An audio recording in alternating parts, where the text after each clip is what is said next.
कई बार कथा में तो बहुत लोग आ जाते हैं, पर सुनने वाला हर कोई नहीं होता। हजारों की तादाद में, लाखों की तादाद में लोग कथा में आ जाते हैं, पर सुनने वाले 100 ही हैं, सुनने वाले 500 ही हैं, सुनने वाले 1000 ही हैं।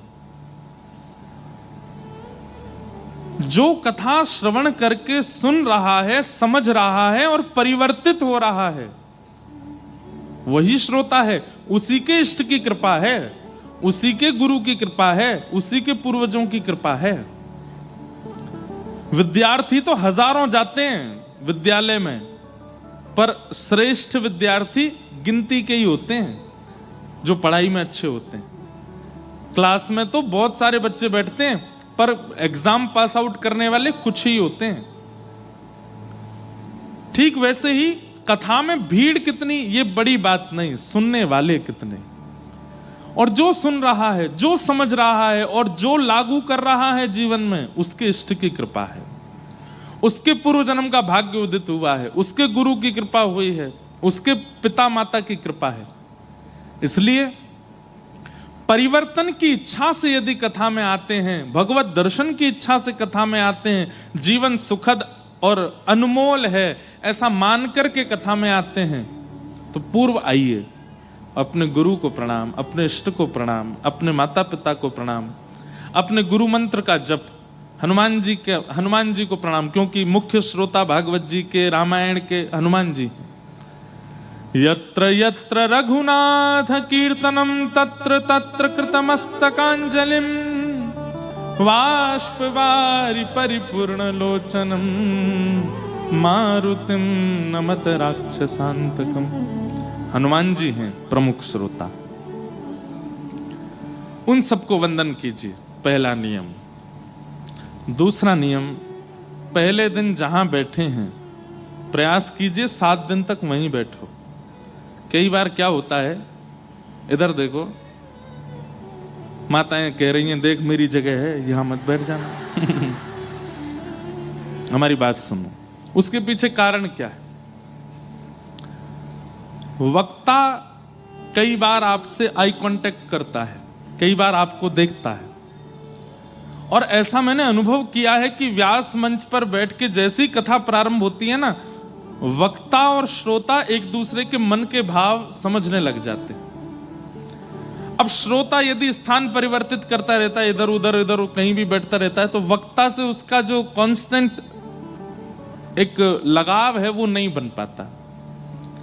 इसलिए स्थान एक ही रखिए।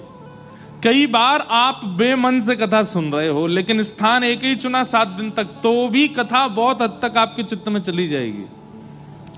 इसलिए स्थान मत छोड़िएगा। आसन का, स्थान का बहुत महत्व है।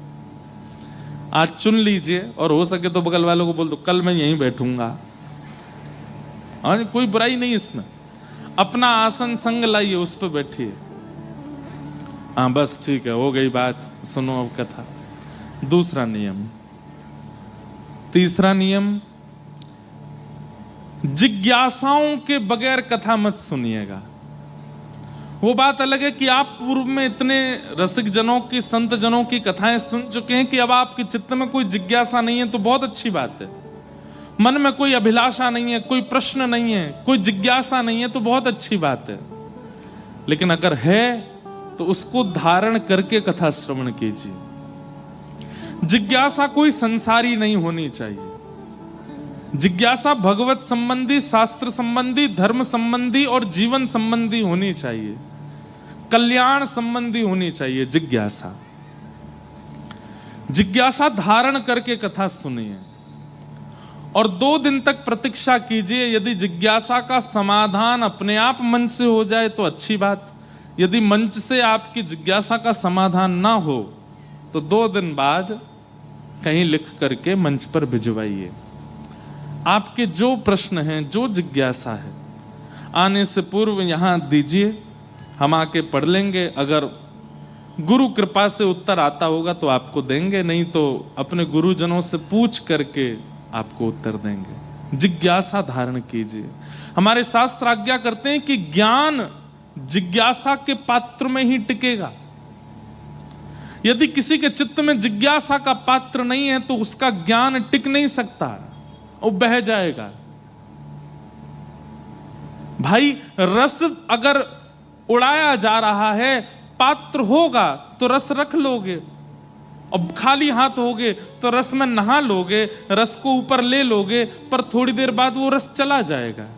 पात्र में होगा तो रस रखा जा सकता है, रस को संजोया जा सकता है, रस को स्थापित किया जा सकता है। इसलिए जिज्ञासा का पात्र रखिएगा चित्त में। भले ही आपको पता है पंडरीनाथ भगवान ऐसे क्यों खड़े होते हैं, लेकिन फिर भी जिज्ञासा रखिए, हमें जानना है फिर भी क्यों खड़े हैं। हम आपको सत्य बता रहे हैं, ये हम अपनी आप बीती बोल रहे हैं आपको। हम इतनी जिज्ञासा रखते हैं, हमको उतना ही व्यासपीठ से नया नया प्राप्त होता है।